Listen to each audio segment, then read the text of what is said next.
ప్రియమైన వారలారా, నేటి ఉదయకాలపు వాక్య ధ్యానంలోకి ప్రేమపూర్వకమైన ఆహ్వానాన్ని అందిస్తున్నాను. ప్రార్థించుదాం. కనికరం గల ప్రభా, ఈ ఉదయం వాక్యం ద్వారా మాట్లాడమని యేసు పరిశుద్ధ నామం అడిగి వేడుకుంటున్నాం. ఆమెన్.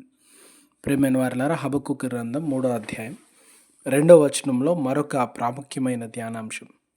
ప్రభువా, కోపించుచునే కనికరమును జ్ఞాపకం తెచ్చుకొనుము. In wrath remember mercy. హబక్కూకు గారు చేస్తున్నటువంటి ఒక బలమైనటువంటి ప్రార్థన.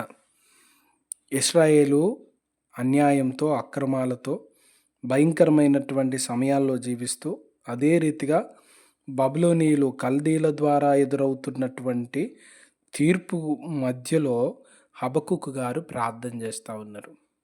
శ్రమ, కష్టము, భయంకరమైన విపత్తు ఎదురవుతున్నటువంటి సమయంలో హబక్కూకు గారు ఒక ప్రార్థన చేస్తూ ప్రభువును వేడుకుంటా ఉన్నారు. అయ్యా, ఇదిగో ఈ కష్ట సమయంలో, ఈ క్లిష్ట పరిస్థితులలో మీరు కోపించుట న్యాయమే, మీ ఉగ్రత న్యాయమే.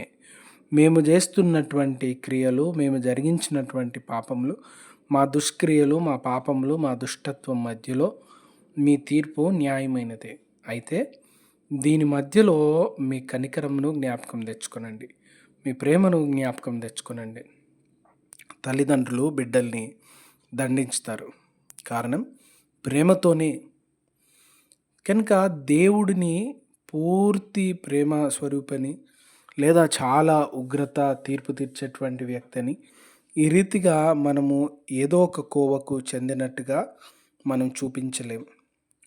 దేవునిలో ఉన్నటువంటి గుణలక్షణాలన్నిటినీ ఈ అనేక సంఘటనల మధ్యలో మనం గమనించుతా ఉన్నాం.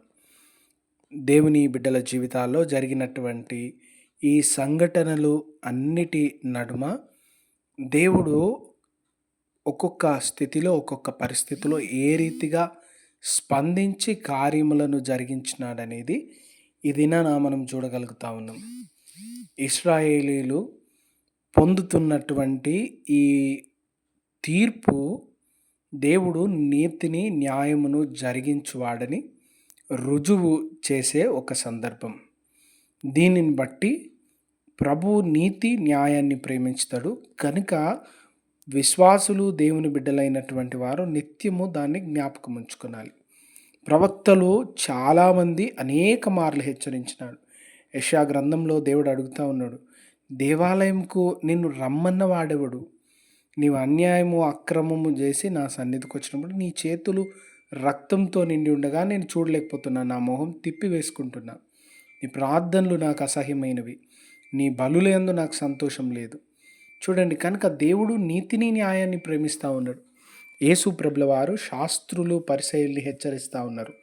అయ్యో, మీరు ప్రాముఖ్యమైనటువంటి వాటిని విడిచి వ్యర్థమైనటువంటి దాన్ని పట్టుకున్నారు. ప్రాముఖ్యమైనది దేవుని రాజ్యం, ప్రాముఖ్యమైనటువంటిది దేవుని నీతి, న్యాయం. మీరు వాటిని బోధించకుండా, వాటిని పాటించకుండా చాలా అల్పమైనటువంటివి, భూ సంబంధమైనటువంటివి ఆచారాల వెంబడి వెళ్ళిపోతూ ఉన్నారు. క్రైస్తవ ఆధ్యాత్మిక జీవితంలో నీతి గల క్రియలు, నీతి గల జీవితం, భక్తి గల జీవితానికి ఎంత ప్రాముఖ్యత దేవుడు ఏర్పరిచినాడనేది ఈ మాటల్లో తెలుస్తూ ఉంది. కనుక అవి ఆ క్రమాన్ని తప్పి అక్రమంలోకి వెళ్ళి అనేకుల్ని బాధించిన వారికి తీర్పు రానయ్యింది. అయితే ప్రవక్త యొక్క గొప్ప లక్షణం ఏంటంటే, తీర్పు నిజమే, తీర్పు న్యాయమే, కానీ అందులో కనికరం చూపండి. ప్రభా, ఇదిగో మేము శ్రమ కష్టపడుతున్న వేరం మరలా మా యందు కనికరపడండి.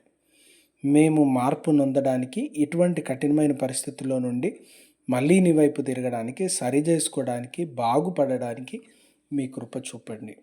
కనుక విపత్కర సమయంలో, శ్రమ గల సమయంలో, కష్టం గల సమయంలో ప్రభు వైపు మరలా తిరగాలనేటువంటిది ప్రాముఖ్యమైన విషయాన్ని హబక్కూకు గారు ప్రార్థన ద్వారా తెలియజేస్తూ ఉన్నారు.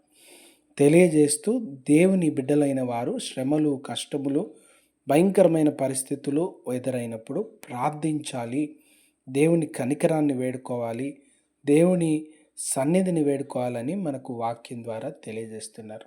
కనుక ఈ మాటలను బట్టి వారమంతా కృప చూపిన దేవునికి వందనాలు చెల్లిద్దాం, ప్రార్థించుకుందాం. కృపా కనికరములు గల దేవ, వారమంతా మీ సన్నిధి ప్రసంత నుంచి ప్రతిదినం పనులలో తోడుగా ఉన్నారు. అనేక పరిస్థితుల గుండా మమ్మల్ని నడిపించి బలపరిచినందుకు వందనాలు. ఈ ఉదయం మీ సన్నిధి నుంచి దినమంతా మీ కృపా కాపుదల దయచేయమని యేసు నామమున ప్రార్థిస్తున్నాం. ఆమెన్.